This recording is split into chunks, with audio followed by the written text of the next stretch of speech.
right, hello to all of my fellow millennial burnouts, and welcome to another episode of the Millennial Reset, where we are creating a safe space for all of us millennials to come together and make sense out of why it is that we all feel this certain sort of way and come together and simply heal. I'm your host, Peter, and one thing that you know about me, if you've been following me on TikTok or Instagram, is that I've been on a bit of a, 2+ year journey here of just trying to find myself again after hitting the brick wall of burnout. And I tell you what, at the lowest part of my burnout, life gave me one of the hardest but greatest lessons about myself. Because by that point in time in my life, I had completely lost touch of myself. And there was this soft whisper that just kind of kept getting louder and louder until I finally decided to take a break from the hustle, which I just want to name. I know that's not an option for all of us, which is why I'm doing this, right? And I finally just took time to take care of myself, to take care of myself in the ways that I had neglected for, not years, but decades. Because, the lesson here was that I was no longer running my life. The person that was running my life and that was making decisions was a highly, highly conditioned version of me. And that person was making decisions out of fear. They were not making decisions out of love for myself. And so, like I said, this has been an ongoing journey for me. And as much as I wish I could say that I'm healed, this is still very much an ongoing thing. I'm still learning to, trust myself over anyone else.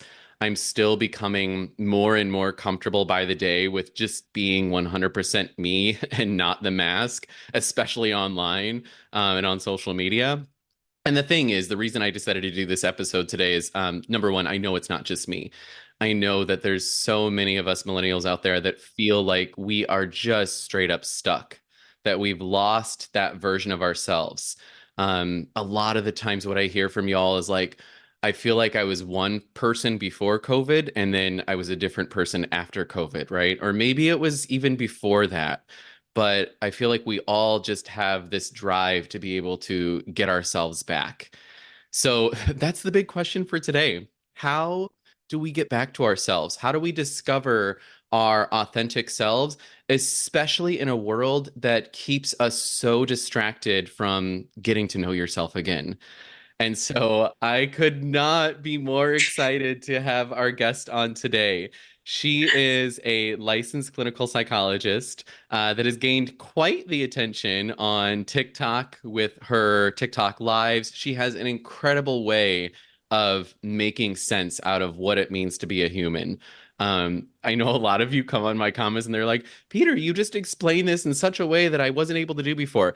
If you like the way that I explain things, you just wait because our guest today is, I saw her on TikTok Live and I said, I want you on my podcast. Would you please come on? And I'm so grateful to have her here today. She's been featured, by the way, on Good Morning America for their mental health segments. She is writing a new book. And I now have the pleasure of having her on the show today to help us make sense of what it truly means to discover your authentic self. Dr. Abina Berry, welcome to the Millennial Hi, Reset everybody. Podcast. And hi, Peter. Uh, Thank you so much for the awesome intro. And yeah, I'm extremely excited to be here because this, as you know, as we talked about, this is just a really important topic. I'd say it's like the foundation topic of like mental health, right? Understanding that like your authentic self and striving to work towards that throughout your lifetime is the one shared like purpose we all have as humans, oh my right? gosh. So we Yeah. have different purposes, but there are a few that we have, a handful that are shared. And it really is about discovering your authentic self as well as never stop learning because you got to never stop learning to discover your authentic self, right? Yeah. Ain't So that the the fixed truth? mindset is what can get in the way of that for some people. But yes, I'm so excited to be able to dive into this and talk about it today for more people to know just how serious it is and how Yeah, important it is. exactly. Yeah, super excited to have you on. Let's start, Dr. Barry, by just giving the audience a little bit of background around, your Yes. professional experience, your story in a nutshell, what got you here to today. Yeah, absolutely. So as Peter said, I'm a licensed clinical psychologist. I have been though studying psychology and human development and the brain and everything actually since I was a little kid. So this is one of my purposes in life. I believe this is my soul's purpose to help other humans and myself continue to progress forward and like navigating the human experience well. So my origins with this actually start when I was like 8 years old, and it was rooted in my own trauma. Viewing just people and adults around me, especially within my like extended family, who just were all having this one thing in common, that they were struggling in life, and the common denominator was this running away from their relationship with themselves, the downplaying of mental health, the trying to pretend like you're a robot and acting like you don't have emotions and thoughts, but then I'm literally seeing you express those emotions with low self-awareness.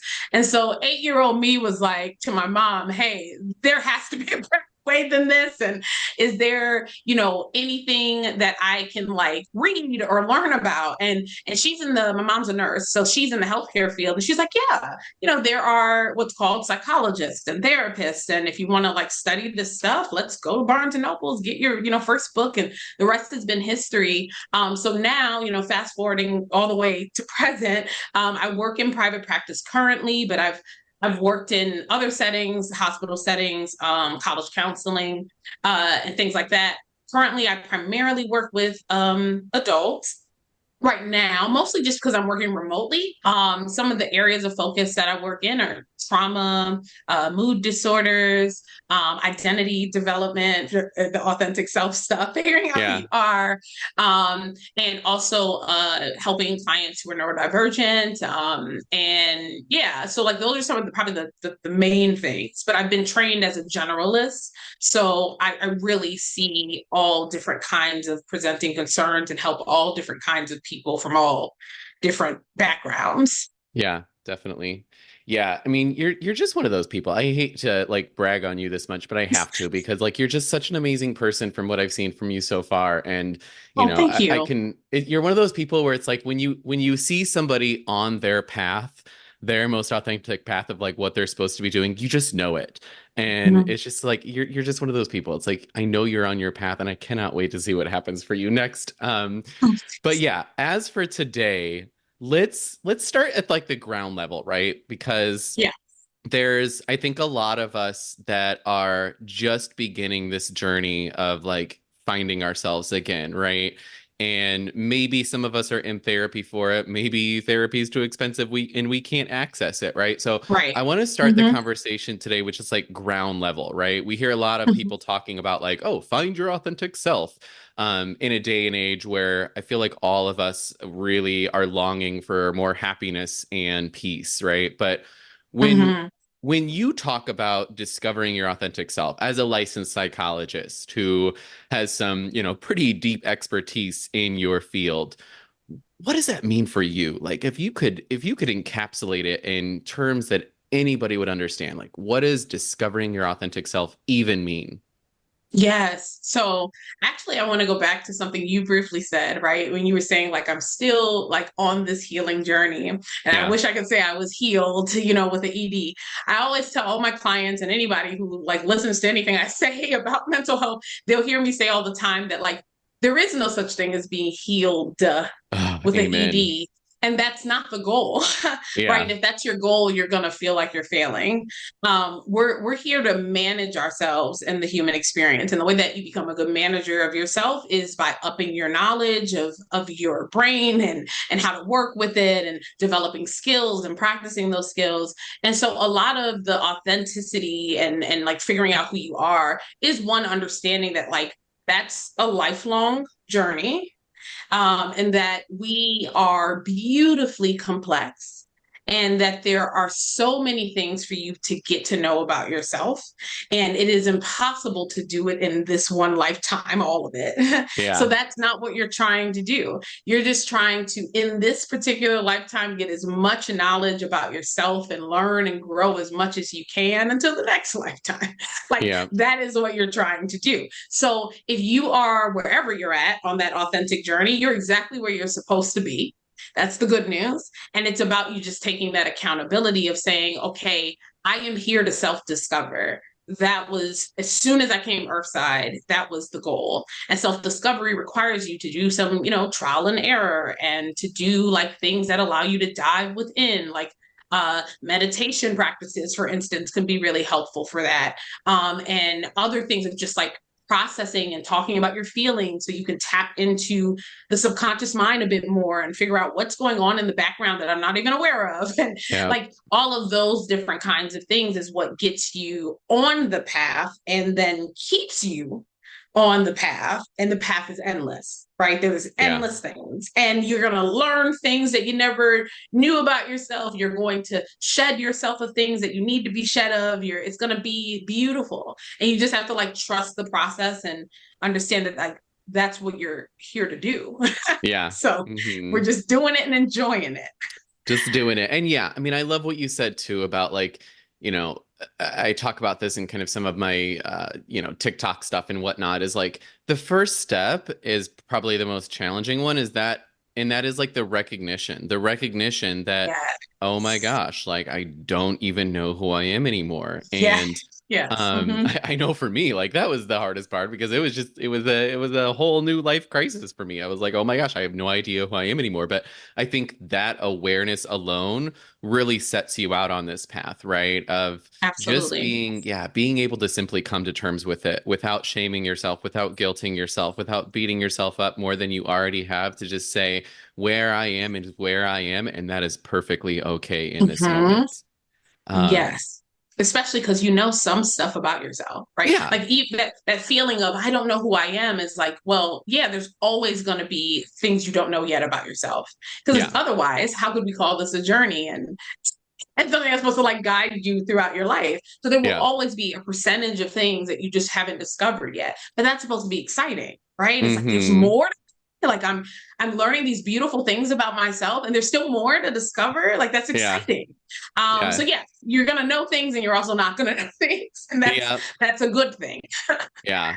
And I think that's where we really hit the brick wall, right? Is like what we don't know yet. That's just part of the journey. It will come with time as we begin to kind of get to know ourselves again, and go along this path. But let's talk about that then. Like, what is it that makes this journey so incredibly challenging and difficult for people? And what is it, for those of us that maybe decide that I'm going to start on this journey of trying to get to know myself again, but maybe we just give up because it's too uncomfortable, or maybe we just don't have the answers and we end up going into this spiral of insanity, trying the same things over and over again, expecting a different result. But I want to hear it like from your perspective, and especially with the clients that you've worked with and your background in psychology of like, what is it that makes this so freaking challenging?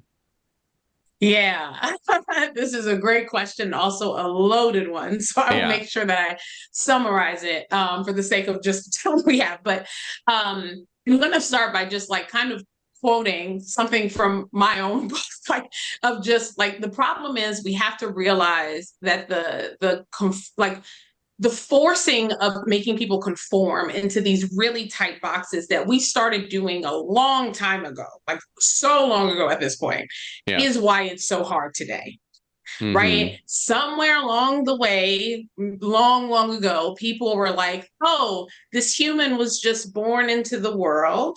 Um, they're a blank slate, which scientifically we're not. That is not, Yeah. you're born a whole person. And there are certain things about you that are, just set by your biology. And those include things like gender expression, sexuality, and like in some interest of yours, certain skills that you will more naturally have than someone else. And of course, there are skills that we can always learn and we're capable of learning, but there are certain things about who you are that are already set at birth. And then there are other things that you will discover, right? Or they will evolve based on your experiences. But we can't have this like blank slate mentality. We can't be mad at the older versions of us that existed a long time ago. They didn't know yet. They didn't Yeah. know, right? Science wasn't as advanced. we really just did not know. But we now know better, right? We've advanced enough to know for a fact that people are not born a blank slate, quite the opposite. So when you give birth to a child and you're like, oh, they have XY chromosomes, they're going to love trucks and the color blue and this and that. Yeah. You are already impeding on this individual's ability to just discover who they already are through their experiences before they even know what these things are. I always say that like giving birth to a child is like this beautiful cool mystery box, and Yeah. your job as the parent or the caregiver, whoever, is to be there to support them on that self-discovery journey, right? Understanding that you just gave birth to a person, right? And I know Yeah. you might really want that person to be a doctor, but you don't get to decide that, right? And if Oof. you Yeah. force and condition them to be that, you are taking them off their path. I firmly believe that if we stop doing this, we'll have so many more cures for things that we need cures for, problems solved, because you will allow people to end up in the roles they were supposed to be Yeah. in, right? We have somebody who would have been the next Picasso that is right now, doing some role that is not for, they're an engineer, and it's like Yeah. you might be good at that, but it's not your actual purpose and passion. And there's some part of you that's feeling like this is not where I'm supposed to be. This is not what I'm supposed to be doing. And it's like, yes, I'm good at it because I'm a human and I can learn, Yeah. right? People can be good at things, sure, but that's not the same as them doing what's authentic. And then we're wondering why we have all these adults that are sure living a life, but not very happy in that life because it's not their authentic life. It's their conditioned life. It's the life they Yeah. were told they had to live. They're having babies because they were told they had to have babies. They're, Hmm. they're working as a teacher because their parents wanted them to be a teacher. Like that's not how this works. Parents are Yeah. supposed to be excited to figure out and see who you become and support you. And Right. also, of course, then teach you skills, mental health skills, social skills, all that. Yeah. Oh my gosh. Like you're making me think because like I used to be a teacher, right? And like nowadays I think about the fact of like, can you imagine if our education system was different so that we weren't conditioning kids in the classroom to become these things that have just, it's always been the way that things have been, right? It's like you go to school and you learn to become whatever you're going to be, which is a lawyer, a doctor, a teacher, the list goes Yes. on, right? Versus just like being able to, and I guess it kind of sort of happens in like kindergarten with play and whatever, but like, what if we were to just extend that on even into adult education in college of like, just allow our children to be able to learn for themselves of who they are and Mm-hmm. foster that as opposed to what you were mentioning of, yeah, trying to fit them in these boxes. And so I want to talk about that a little bit because I think this is Yeah. such a huge and important topic of like conditioning, right? And Yes. how conditioning happens. And you talked a little bit about like why it happens because I think one of the Yes. big things here that we're going to unpack a little bit later in the episode is like being able to come to terms with like our parents, generations before us. Yes, in some certain cases, there was toxic environments growing up and trauma, but in other cases, it was just our parents were just trying to do the best they knew with the resources they had at the time, right? And they were just Yes, following the absolutely. same the same directions that got They passed were down just to doing what was them. done to them. Yeah, Hmm. exactly. Yeah. So like let's unravel this a little bit, right? Like let's go back in Yes. time and understand like from that very young age, 0 to 10 years old. Talk to us a Yeah. little bit about like what's happening in our brains with this whole idea of conditioning and how it happens. Yeah. So the first point to make is that so it's conditioning in itself is not bad. Right. We are all being conditioned. You can't Mm-hmm. not be conditioned because conditioning just means you're being shaped by your experiences. And human beings are shaped by everything that happens to them, no matter how big or small, right? You go outside, someone gives you a compliment, you have an emotional reaction to that, you have been affected by that. Yeah. So there's like no thing like being unbothered or whatever. Our brain just produces emotion automatically from our experiences. And when we have certain experiences, those experiences condition us. So we're just trying to move away from toxic conditioning to healthy conditioning, right? We want to do things that condition humans towards self-expression, self-discovery, healthy, relationship with their emotions and their Yeah. brain, and like that's the type of conditioning we want to be doing to have better outcomes. But so we're born, right, obviously with a brain, but it's nowhere near fully developed. And it's Hmm. also really, really in this amazing state at the beginning of life and throughout the early years of life. I mean, it's still amazing as life goes on. Brain's just amazing, Yeah. but especially those early years, because it's literally like a sponge. You can absorb things way quicker and easier than like once you're an adult and your brain's fully developed, right? So, like for instance, if you expose a 2, 3 year old child to 4 or 5 languages, that child will learn those 4 or 5 languages, Hmm. right? It's like the brain is just so capable. We also know that like for children, for instance, who are growing up unfortunately in very abusive environments where they're not being nurtured with language, for instance, or and these are like really extreme cases, but there have been people who have been abused like that, not be exposed to language at all, really, because they've been like locked away and things like that. And when they hit about 10 years old or so, they no longer can even learn a language because that part of the brain was never stimulated enough for it to like do what it was supposed to do in terms of synapses and neural connections. And we have to be stimulated. So the Yeah. really cool thing about our brains is that whatever you give to a child, right, as long as we're talking about a brain that is functioning, at its full capacity or close to it, right, that they will be able to learn it. So they're going to be conditioned. Yeah. We just have to be really mindful of, well, what are my behaviors saying to my child? So that's where the real messages come in, the heaviest of messages. Because you can tell your child, right, I love you and I care about how you feel. But if your behaviors don't match that, those words mean nothing. And what's going to actually impact them is your behaviors Yeah. towards them, right? So that's kind of what's happening early in life. And we know that especially 0 to 5, that is such a critical time of life that really sets the tone for things. That's when we want to be trying to prevent some of the stuff, because obviously we can always do repair, Yeah. but the prevention's better. Like, let's just not traumatize people, right? Let's just Uh-huh. right, like that's better. But 0 to 5 is where our attachment style is getting set from our early childhood experiences, our relationship with ourselves, like the foundation of that is getting set in general. So there's just that's a real critical time that parents need to understand, to not be winging it and to like actually educate yourself on what attachment style is and how you nurture a secure attachment style, what's going on in your child's brain. Like, early in life, they're going to sleep and waking up literally with a different brain every day. Yeah. The 700 different neural connections and all kind of stuff just because they went to bed for 8 hours, and Yeah. woke up, So like that's why your child's really dysregulated emotionally. Their brain is literally under construction. Yeah. And they're confused and they have people talking to them in a language they only understand 2% of, and they're overstimulated, and they're not trying to make your life hard. They're just new here. And Yeah. there's a lot going on in here that they're developing, and our brain doesn't stop developing until like our mid to late 20s. So it takes a long time. Yeah. It takes a long time. Right. I think that's so important too for all the millennial parents out there that can afford to have kids these days.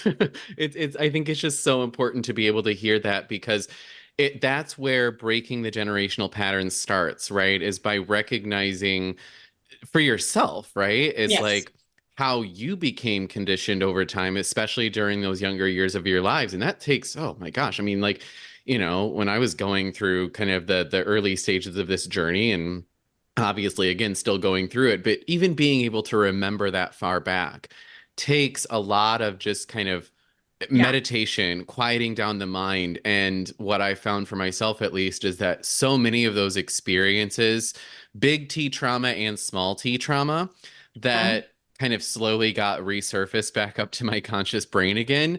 And it Yes. was in those moments that I said, oh, yeah. Oh, that's the or that's why I am how I am, right? Yes. Hmm. And I think that that's where the generational, trauma breaking the cycle happens, is when you become Yes. aware of it yourself as a parent, to say, okay, not that I'm going to hold on to that resentment for the rest of my life of why I am the way I am, but instead I'm going to break that by not allowing that pattern to continue on with my kids as well. So I think that's, Yes. that Yes. that's a whole other topic. Maybe we could do that as a Yeah, future but you're topic. right. Like the summary of it is upping your self-awareness and taking your healing serious and that journey serious and getting the help you need while Yeah. also increasing your knowledge and Hmm. using the both of those things, higher self-awareness and skills and knowledge to then be the wisdom you then Yeah. use to guide, your parenting and just how you interact with other humans in general.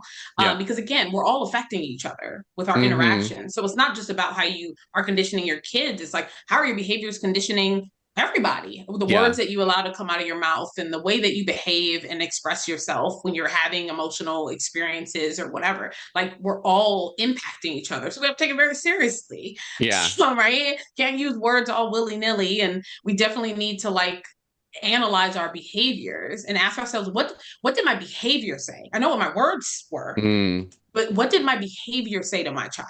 did Yeah. did it did it provide them what they needed in that moment? Do I have something to apologize for and be aware of so I can change my behavior going forward? Like, a lot of people just kind of get wrapped up in their words, and it's not that words don't matter, they do.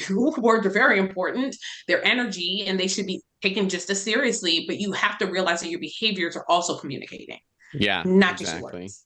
Yeah.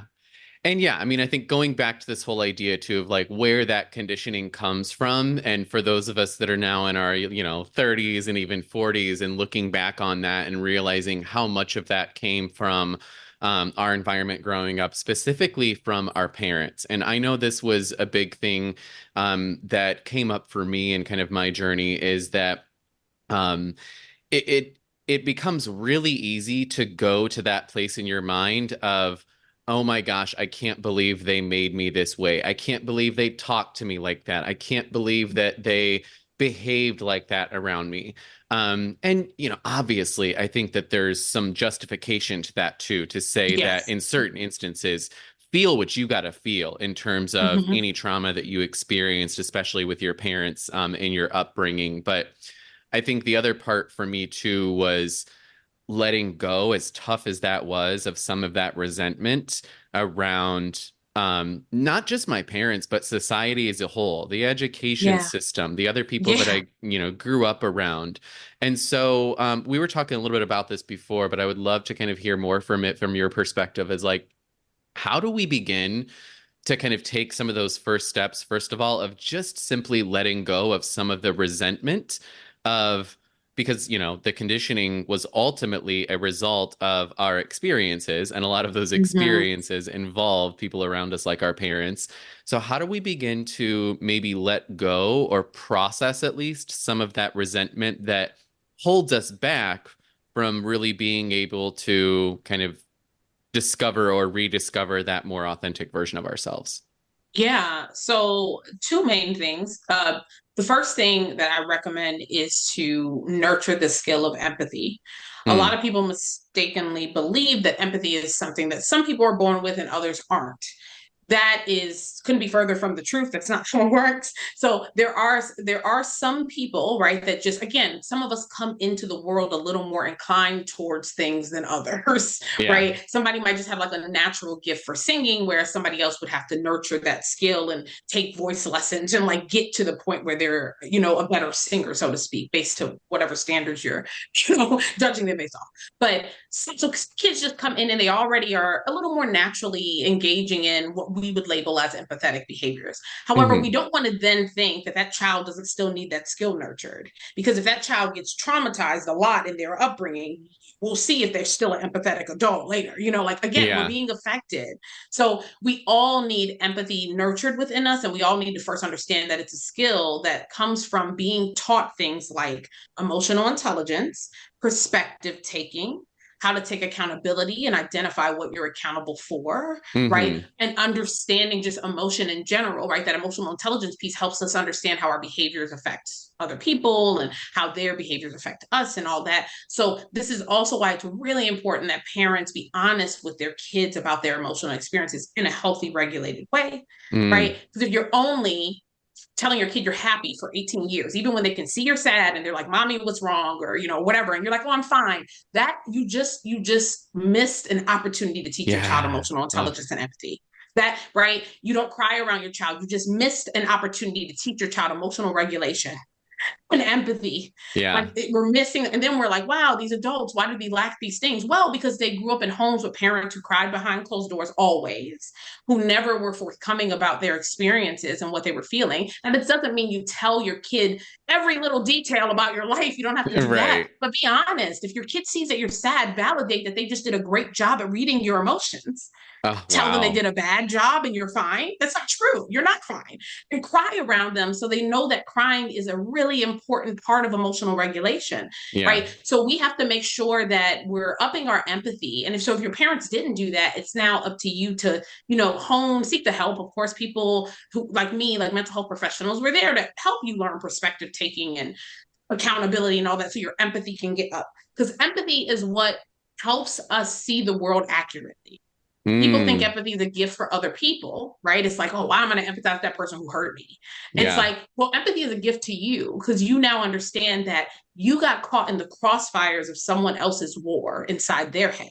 Ooh. Their behaviors affected you because they're in a battle with themselves, their mental health. They're stagnant and stuck because of one reason or another. And Yeah. you just got caught in the crossfires. Their anger management issue is something that's showing up in all their relationships, Yeah. right? They didn't wake up and say, I'm going to ruin your day. This is what they're doing every day to everybody. So then you're Yeah. able to say, this affected me, but it's not about me. None of my interactions are actually fully about me. Empathy helps us understand that our interactions are a result of our current state of our relationship with ourselves and that other person's current relationship with themselves. That's what Mm-hmm. all of our human interactions are. So when you really like another person, it's because you like where they're at in their relationship with themselves.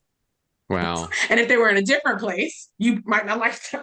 So it's about how far along is this person in their healing journey, their skill sets. Yeah. That's what determines our interaction. So that's the first thing that the empathy piece of it.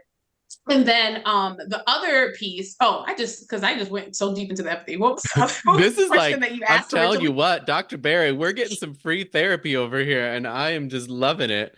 Um, Yes. But remind me of your original question. Because I well, have I the mean, other part. yeah, I think that what you just touched on, I want to kind of, Yeah. make sure that we point that out because I love what you just talked about there of like, we get stuck in the crossfire, right? Where when we Yes. were kids, going back to like being a millennial, right? And when we felt those emotions bottle up in us of anger, of sadness, a lot of our parents said, go to your room, go close your door, go cry it Yes. out in the corner, right? And that kind of became our coping mechanism. And Mm-hmm. being able to look at it from a new lens of empathy to say, now that I'm in my, late 30s and saying, why did my parents do that? Oh, yeah, because that's what they were taught, right? And Yes. and so it's this Mm-hmm. ongoing pattern. And so I think, one of the really important things to call out here is not only how we break that cycle for our children going forward, but also for those of us that maybe didn't receive what we should have received from our parents and our upbringing, and maybe they didn't quite support us in the ways to be our best selves, our authentic selves. I would Yes. love to talk a little bit more with you about like what are some of those ways that we can reparent ourselves, right? We can Mm-hmm. obviously parent our own kids in different ways by breaking that pattern, but I think that starts first. Correct me if I'm wrong here, Yes. but I think it starts with being able to first like focus on us of like what is it Of that I need course. to Yeah. learn about Because myself and yeah, yeah. rewire the structure of my brain Yeah. so that I don't continue that. What are some of the ways that we can now reparent ourselves now that we're aware of it? Yeah. So the first thing is just to figure out what are the things that I need to do to up self-awareness, right? That's what your parents were missing or whoever else, right? Because they sent you to the room and they never asked themselves, well, what happened when I was in that room? Hmm. Right. And if they had just asked that question, or Yeah. the millions of times you probably told them, like, I don't feel heard, or I'm, hurting, or I'm sad, and they didn't really reflect or listen to that. So we really want to start with that and saying, okay, I need to do more reflecting. I need to do more talking to myself. It frustrates me so much that, like, and I'm sure you've heard this too, Peter, because everyone has, like, oh, if you talk to yourself, you're crazy. First of all, I don't like the word crazy. It's stigmatizing. There's no such thing as being crazy. That's the first Yeah. thing. We're just all on different parts of our mental health journey. Do not be mean or cruel to someone else just because they're experiencing something and you're not, because that person having hallucinations, that could be you under different Mm-hmm. circumstances. So Yeah. That could happen to your brain too. So we have to have humility and understanding for each other. But we also have to realize, like, okay, I need to figure out what have my experiences done to me this far. Why am I not, reflecting on those things? And I have to talk to myself regularly to say, like, okay, I just had this interaction with so and so. What did I learn about myself about that? What went well? What didn't go well? And a lot of that comes from the self-talk of what was I thinking at the time? What triggered me? Why did I choose that particular response? How do I feel about the fact that I chose that particular response? So that you're not just kind of going through life on autopilot all the time. Autopilot's not bad. It's just meant to be something we do to take a break. So Yeah. you were analyzing like all the time, you'd be exhausted, right? It takes a lot of energy.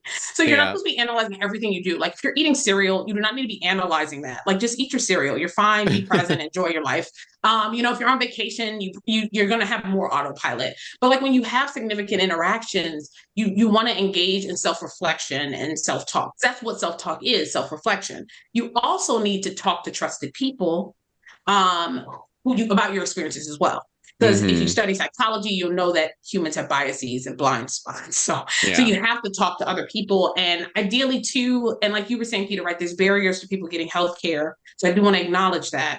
But we also want to, if you can't afford therapy, you can't find therapy, it's still better to at least like make a commitment to self to like educate yourself on psychology and the brain. Like we have all this free information, and no, it's not a replacement for therapy, and it's definitely not the same. Yeah. Um, because again, your biases and blind spots, there's things that you're not going to be able to discover without someone else. Like it's Yeah. just how it works. Relationships are supposed to be a mirror for our self-development as well as a way for us to meet our human needs. Yeah. So, but can still educate yourself. That's better than just being like, well, can't afford therapy, guess there's nothing I can do. It's like, no, like one day, once a day, look Yeah. up a psychological term and figure out and like memorize it and then study yourself for it to make, especially if it's Yeah. something you shouldn't be doing, right? Like learn what cognitive distortions are so that you can identify when you're doing them and replace those thoughts and all of that. Watch YouTube videos, whatever from therapists so that Yeah. you can at least get as close to that as possible. But so those are some of the things you can do, like just saying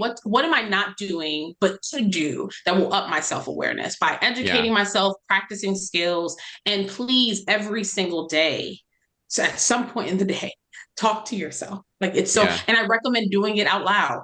You're going to Yeah. do a better job at following the dialogue if you do it out loud. You don't have to, but it's more powerful. It's more attention grabbing for you to just have that dialogue with yourself out loud and ask Yeah. yourself processing questions. That alone has been huge for me because, Mm-hmm. one of the things, one of the ways I like kind of like to think about it for myself too is like, I use the example of when I first kind of got on TikTok and social media. I was never a social media person before. And then it was June of 2022 that I decided to get on TikTok for the first time. And I was so afraid to be seen for who I was. And I was putting up this mask and I was trying to say things in a certain way that I thought people would like to hear them.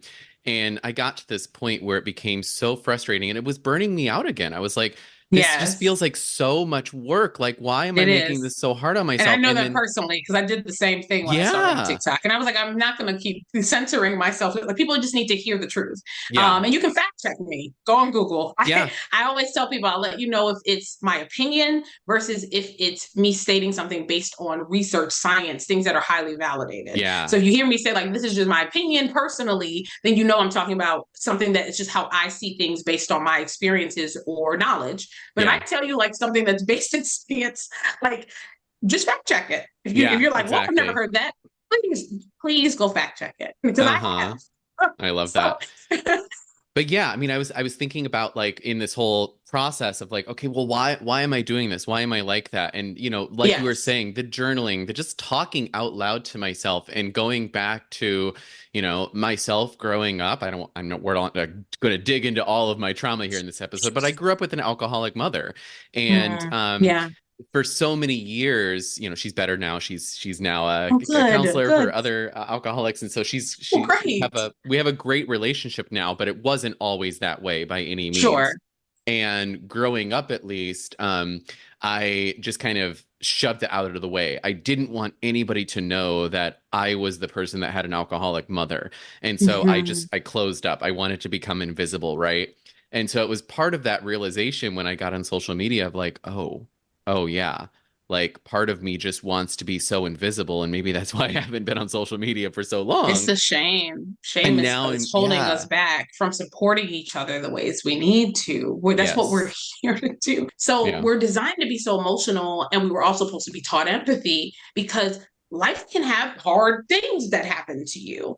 And so Hmm. imagine if we weren't all at least born with the ability to be, emotional with one another and connect in that way. You would be in isolation. It'd be like being sent to your room to have that experience by yourself. But we need each other. We talk about co-regulation a lot with young kids and adults, but we also co-regulate as adults with each other. Well, some Yeah. of us, but we're all supposed to be doing that. Right. We're supposed to be crying together, talking about our feelings on a regular basis because your brain's producing new emotion all the time, right? So Yeah. we got to release it out to make space for what's coming, the next thing that's coming, the next thing that's coming. It's like a conveyor belt. And some people, Hmm. when you suppress, it's like you turning off that conveyor belt and just letting everything sit there. And then occasionally new stuff just comes in and piles on there. And then you explode eventually because there's no Yeah. space. You're not crying, you're not releasing, you're not telling anybody what you're going through. So the shame is literally causing us to fail to be human together well. And because Oof. being well, like as humans, well together requires us to feel together, cry together, talk, Yeah. hug each other, unless somebody, of course, is not, overstimulated by physical touch, but there's always going to be ways for us to support. Always. And we're not doing that. Hmm. We're not. We're Yeah. like, oh my God, something just made me sad. I'm going to go cry alone in the bathroom. Yeah. Why is that normalized? Yeah. Why is that normalized? So we have to really start questioning if we're all experiencing emotion, why have we convinced ourselves that we should do that in isolation? Yeah. And why have we convinced ourselves that we're better off to just stuff it all down? And just like you mentioned, it's like that built up soda pop bottle or soda bottle that Mm-hmm. eventually it's going to explode. And I think you're giving me kind of like this Oprah aha moment here today, Dr. Barry, of like, I think that's where so much of it came from for me is that the version of myself that I had lost was taken over by all of these built up emotional experiences that I had not yet processed.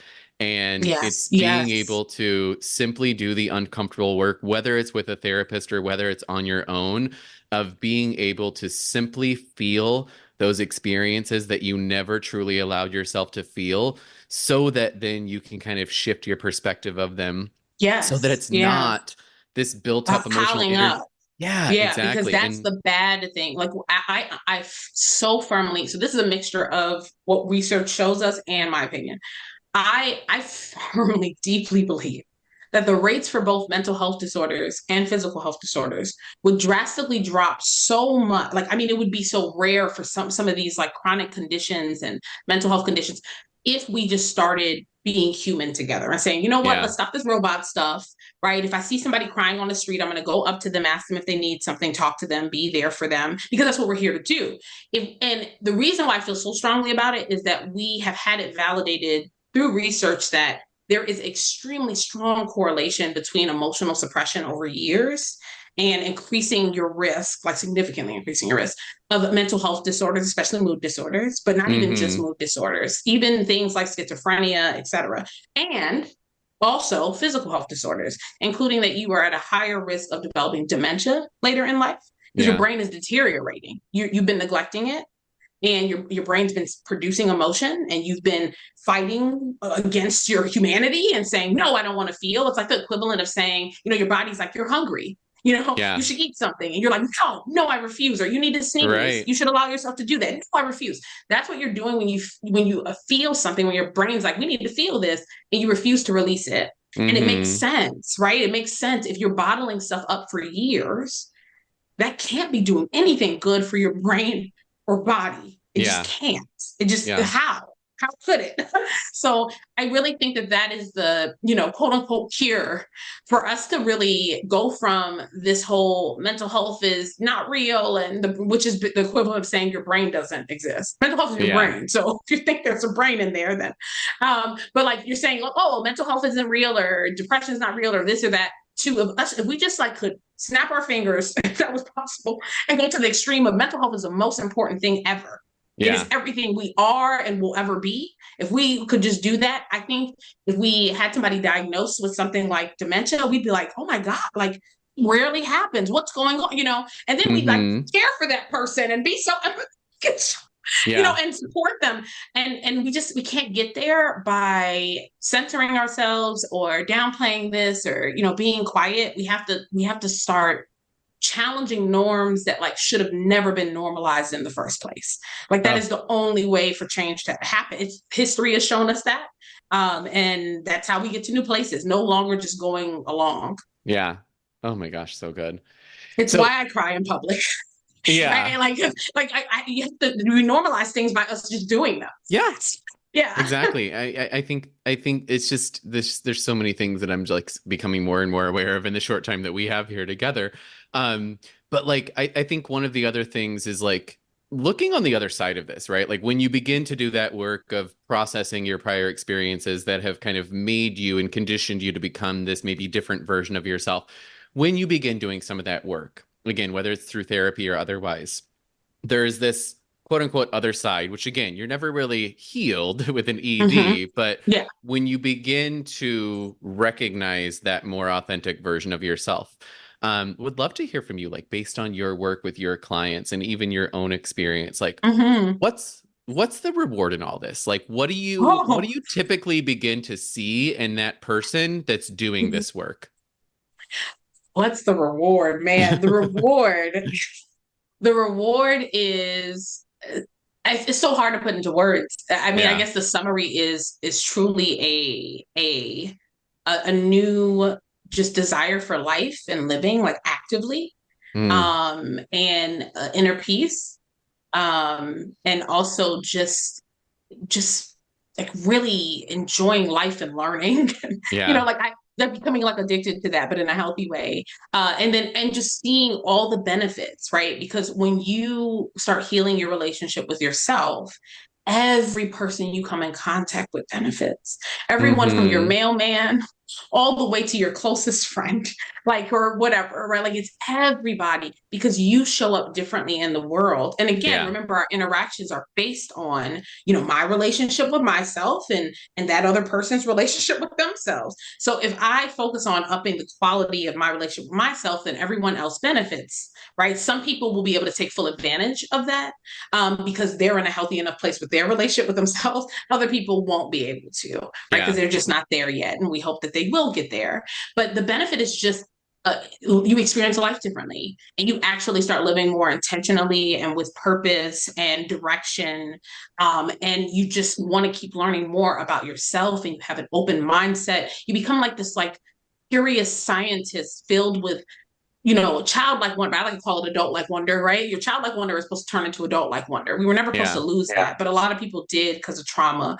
And childlike wonder is just like this. I want to keep learning. I want to keep growing. I want to attempt things and then learn from my attempts and my mistakes. And I understand that that's what I'm here to do. So it just changes how you experience life. I think it's a priceless thing. Yeah. Yeah. The alternative is stagnancy and the same problems over and over again and Yeah. same relationship issue. Like it kind of feels like when you hear it described, it's like, why would you ever choose the other life? Yeah. Why? Like that life sounds like it sucks. Because it does. Right. So it really just helps you experience the human experience, like Mm-hmm. really, like to really Yeah. live what it means to live. Yeah. And I think it's important too to like, it's not all rainbows and butterflies, right? Like No, you're still gonna get triggered. no, You're still gonna have those yes, times where it's like, okay, I'm being pulled back to this old conditioned version of absolutely. me, right? But yeah, I mean, like again, for somebody that's just like just getting started on this journey and they're ready to do the tough inner work, right? Like, what would you say? Like, I don't know, maybe one or two small things that anybody can start doing today to start that process of the deconditioning, to start that process of really getting to know your own emotions again? Yes. So the first, this is a very easy, well, easy by what I'm about to describe, but can be hard emotionally. Yeah. So, and yes, just really quick, I want to add to what you said, Peter, of like, yeah, when I say experiencing life, you're still gonna have hardships because Yeah. you're here to manage yourself. So you're still gonna have bad days, you're still gonna have anxiety, but you're gonna learn how to like you'll have skills to Yeah. manage those things. So you'll be like, oh, anxiety again. You'll like know what to do instead of Yeah. being like, oh my God, this is a threat to my body. What do I do? Right. And I know this personally because I used to have an anxiety disorder. And I had an Mm-hmm. anxiety disorder because I did not understand anxiety. I did not know what to do with it. I had to learn that. I had to realize, Yeah. yes, it's an emotion we don't like, but it also exists for a purpose. And I had to up my emotional intelligence to understand that your brain produces that emotion for a reason and it's supposed to help you navigate life. It's Yeah. unpleasant, but it's purposeful. So there's Right. that. Yes, life cannot be rainbows and butterflies. Life is going to be life. It's Yeah. going to have its good, it's bad, it's neutral. But one of the things that everyone has to be willing to do, I would argue, for like for your authenticity is to realize that every belief you currently have today, the only ones that are actually yours are the ones that you were willing to actually have challenged. Ooh. So if you have opinions on something or a belief about something and you have never questioned it, the reason why it feels like your belief is longevity, not accuracy. So that Wow. would be a belief that is based on your conditioning. Hold on. Let's You're say like, that again. You need to say that part again. Your yes, belief is. yes. So the belief, if you have had a belief that you've never challenged, the reason why you feel so sure about that belief, like this is psychology explaining this, is because of the conditioning itself, right? And the longevity, because you've been conditioned Mm-hmm. since you were 1 year old to believe this thing. So you feel so sure about it because now you're 45 and it's been 40, 4 years of you having believed this. So that feels right to you Yeah. because you have had the belief for so long. That's based on longevity and conditioning, not actual knowledge. Mm. Yeah. So the way you can assess which one of my beliefs or any belief that I have is actually based on knowledge instead of conditioning is simply to ask yourself, I believe this, why? If the Yeah. only thing you can come back to is something related to conditioning or longevity, well, my mom taught me this, or my this and this and this, right? The problem is if you've never actually researched anything or challenged your beliefs, you're engaging in what we call in psychology confirmation bias. You're only willing to accept information that supports your beliefs, which leads Mm-hmm. you to believe that you're right, but it's only because you're dismissing reputable information and credible information that you should be considering. That's Yeah. not the same as being accurate. That's being Wow. biased. Yeah. That's being biased. So you can't discover your beliefs without allowing yourself to be uncomfortable and experience what psychology calls cognitive dissonance. I was Mm-hmm. presented with information, right? So like if somebody's homophobic, for instance, and they go look up the fraternal birth order effect, they're going to experience cognitive dissonance because they're going to be like, people are choosing this and making me uncomfortable, like as if somebody's love and life is Yeah. about you, right? Like, but whatever. They're like, they're choosing this and they're just doing this and they're wrong because they're different than me. And I hate you because you're different, which we just as humans, when you look at history, that's just what we've been doing, right? Like Right. just choosing a different part of human diversity to hate each other for. I hate you because you're Mm-hmm. Jewish. I hate you because you're black. I hate you because you're a little person and you're short in stature and that confuses me. I hate you because we're just but why are we doing that? We just keep Yeah. making the same mistake over and over again and choosing things that are completely out of people's control Yeah. to hate them for it, right? I hate your eye color because you're different. So we really have to like realize you like to feel like you're right about things. We all do. It's Mm-hmm. okay. You're human. We all want that. But we're all wrong about something some of the time. And Yeah. even with the knowledge I have, for instance, I know that my beliefs will be forever changing, but Yeah. I want it to be based on updated facts and research, and we're going to learn more, and I'm ready for it. And I love, at this point, took a lot of time to get to this point. Yeah. I'm in a lot of reconditioning, but like, maybe not love. I it like slash can tolerate really well Yeah. when I find out that I'm wrong about something because it's like, well, now I have an opportunity to be more accurate. Mm-hmm. Yeah. Looking at It's it not a from that bad thing. different lens. Yeah. Mhm. Oh, yeah. That I mean, you got me goosebumps all up and down my arms here because like that was 100% true for me, and it's still such a struggle till this day for me. Is like, yeah, any time that I feel myself getting triggered in certain moments, and I'm like, okay, why am I responding like this? And then Yes. so often I find like when I do some of that talking out loud and the journaling and whatever, it all goes back to some of those Trauma. subconscious beliefs that we don't Hmm. even know that they exist sometimes until they get surfaced back up.